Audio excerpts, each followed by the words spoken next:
આપણે સમાજના આદિવાસી સમાજના લોકો, ગુજરાતના લોકો ધીરે ધીરે કમજોર થતા જાય છે. એનું કારણ એ છે કે સમય તો 24 કલાક બધાના જોડે છે ને, તમારા જોડે બી, બીજા સમાજના લોકો જોડે બી આટલો સમય છે, પરંતુ બીજા લોકો આગળ જાય છે ને તમે પાછળ કેમ જાઓ છો? આપણે ત્યાં ભણવાના સમયે કોઈ તમને મદદ માંગે, ભણવાના સમયે તમને કોઈ કે આપણે ફરવા જવું છે, ભણવાના સમયે કે કોઈ લગ્નમાં જવું છે, ભણવાના સમયે કોઈ બાઇક રાઇડર એમ કે આપણે રાઇડિંગ કરવા જવું છે, તે જવું છે, એમ કરવું છે, તેમ કરવું છે, દિવાળી મનાવે, હોળી મનાવી, બર્થડે મનાવે, આ બધું કરવામાં બધાને હા હા હા હા કરતા રહેશો તો પોતાના જીવન ઉપર ક્યારે ધ્યાન આપશો? પોતાના શરીરને, પોતાની ક્વોલિટીને, પોતાના સપનોને કેવી રીતના પૂરા કરશો અગર તમે બધાને હા કરશો તો? બધાને હા કરવા જશો તો પોતાના જીવનનો જે લક્ષ્ય છે, જે ગોલ છે, એ ક્યારે પૂરો કરશો?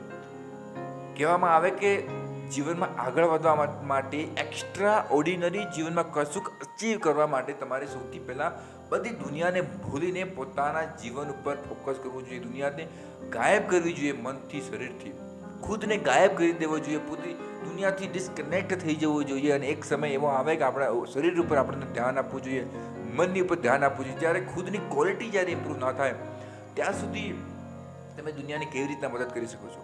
એવા ઘણા માણસો છે જે હંમેશા બીજાના માટે જીવતા, બીજાને માટે આખી રાત બીજા દોસ્તારો માટે ફરતા હોય, લવરો માટે ફરતા હોય, કોઈકને લવરને ના પાડી શકે, કોઈને કશું ના કરી શકે, બધાને હા હા હા કરતા ચાલતા રહે. કશું પોતાના શરીરનો ખ્યાલ ના હોય, પોતાને ભણવાનો ખ્યાલ ના હોય, કશું ખ્યાલ ના હોય. એને એક સમય એવો આવે કે બિલકુલ તમારી જાતને બિલકુલ બદનામ થઈ જાય અને બિલકુલ કશું રહે જ નહીં તમારી જોડે. એના પછી તો લોકો તમને મદદ કરવા પણ ના બોલાવે, કારણ કે તમારા અંદર કશું છે જ નથી, તો શું મદદ કરવા બોલાવે? તો સૌથી મેઇન ઇમ્પોર્ટન્ટ આ વિડીયોનો મકસદ એટલો જ છે કે તમારે બધાને હા નહીં કહેવાનું, બરોબર? અને હું એમ નહીં કહેતો બધાને ના જ કહેવું, એવું પણ નથી. જ્યારે કોઈકની મદદ કરવા જેવી હોય, બહુ ઇમ્પોર્ટન્ટ ઇમરજન્સી હોય ને તમે જ મદદ કરી શકો, તમે જ એની સેવા કરી શકો એવું હોય તો કરવી જોઈએ. હું એમ નથી કહેતો કોઈને બધાને ના જ પાડી દેવું, એવું નથી. કે મમ્મી ઘરમાં બીમાર હોય ને તમારા સિવાયને કોઈ મદદ કરવા જેવું ના હોય તો એવું નથી કે આપણે એની મદદ ના કરવી જોઈએ. મદદ બિલકુલ કરવી જોઈએ. અને એવી કંઈક જગ્યા હોય સમાજમાં પણ, પરિવારમાં પણ બહુ ઇમરજન્સી હોય ને તમને એવું લાગે કે હું જ મદદ કરી શકું, મારાથી જ થાય ને તમારા સિવાય કોઈ આશરો ના હોય, સહારો ના હોય, તો તમારે એ જગ્યાએ મદદ કરવી જોઈએ. એ જગ્યાએ ના પાડવાથી તો ગલત છે ને, કારણ કે તમે જ ઉમેદ હોય અને તમે જ ના એવું કશું કરો તો. પરંતુ કહેવાનો મતલબ એટલો છે કે જે ચાલી જાય, જે બિનજરૂરી હોય એવા કામોને અવોઇડ કરો. કોઈક છોકરી જોડે વાત કરતા હોય તો આખો દિવસ કાઢી નાખીએ, કોઈક છોકરી તમને ગમે તેમ મનમરજી પ્રમાણે ઇસ્તેમાલ કરે તો તમે આખો દિવસ એના વિશે ચર્ચા કરી દો. પણ તમારા જીવનમાં શું થાય છે એ ઘરે આવીને મમ્મી પપ્પાને 5-10 ગાળી સાંભળવા માટે તમે તૈયાર છો, પરંતુ બીજાને ફાલતુ માણસને તમે ના નથી પાડી શકતા. મમ્મી પપ્પા જે તમારા માટે કરે છે, તમને એના જોડે ઝઘડા કરી લો છો અને બીજા માણસને ખુશ રાખવા માટે આખી રાત ને દિવસ એક કરી નાખો, એવો તો કયો તમે બિઝનેસ કરો છો? તો ધ્યાન રાખવા જેવી વસ્તુ છે ભાઈ, ઠીક છે. ઘણો અફસોસ થાય છે એવા વ્યક્તિને જોઈને કે જે વ્યક્તિઓ મમ્મી પપ્પાને દુઃખી કરે છે અને પરિવારના લોકોને દુઃખી કરે છે, પોતાનું નુકસાન કરી દે છે અને બીજા માટે, ફાલતુ દોસ્તારો માટે, ફાલતુ લવરો માટે, ફાલતુ લોકો માટે આખો દિવસ ટાઈમ વેસ્ટ કરે.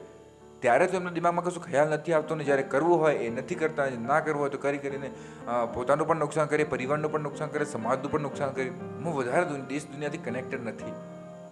આ વિડીયો બનાવીને તમારા જોડે કનેક્ટ હું એ અલગ વાત છે, પરંતુ ફિઝિકલી ગ્રાઉન્ડમાં આટલો કોઈકને જોડે કનેક્ટ નથી, કારણ કે હજુ પણ ઘણું બધું શીખવાનું છે, ઘણું બધી ક્વોલિટી ઇમ્પ્રૂવ કરવાની છે, ઘણું બધું જીવનમાં કરવાનું છે. જ્યારે હું મારા પોતાના જીવન ઉપર ધ્યાન ના આપું અને દેશ દુનિયાની ચિંતા કરું તો શું કરી શકું?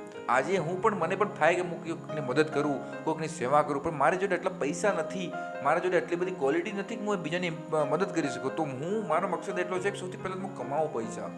મતલબ આ વિડીયોનો એટલો જ છે કે જરૂરી હોય તો જ કોઈકના બીજાની જિંદગીમાં ઇન્ટરેસ્ટ રાખો, તહેવારો મનાવવા માટે ઇન્ટરેસ્ટ રાખો, પરંતુ જ્યાં સુધી સૌથી પહેલાં પોતાની જાતને, પોતાના પરિવારને પ્રિયોરિટી આપો અને એના પછી ક્વોલિટી ઇમ્પ્રૂવ કરો. અને એક સમય એવો આવશે તમને એવું લાગે કે મારે કશું કરવું જોઈએ, ત્યારે કરો તો ચાલશે, બરાબર? ઉમ્મીદ કરું છું જે વાત હું તમને કહેવા માંગતો હતો તે મેં સમજી ગયા હશે અને વિડીયો તમને ઇન્ફોર્મેટિવ લાગે અને બીજાની મદદ કરે એવો લાગે તો તમારા દોસ્તોમાં, યારોમાં, સમાજમાં, પરિવારમાં એવા કંઈક વોટ્સઅપ ગ્રુપોમાં શેર કરી શકો છો. અને કદાચ કોઈકનું ભલું થઈ જાય, 100 માણસો વિડીયો જોવે અને એકને પણ દિમાગ થોડુંક બદલાય તો મારી આ મહેનત કામે લાગશે. બાકી આજ માટે એટલું જ. ધન્યવાદ. જય હિન્દ, જય જોહાર.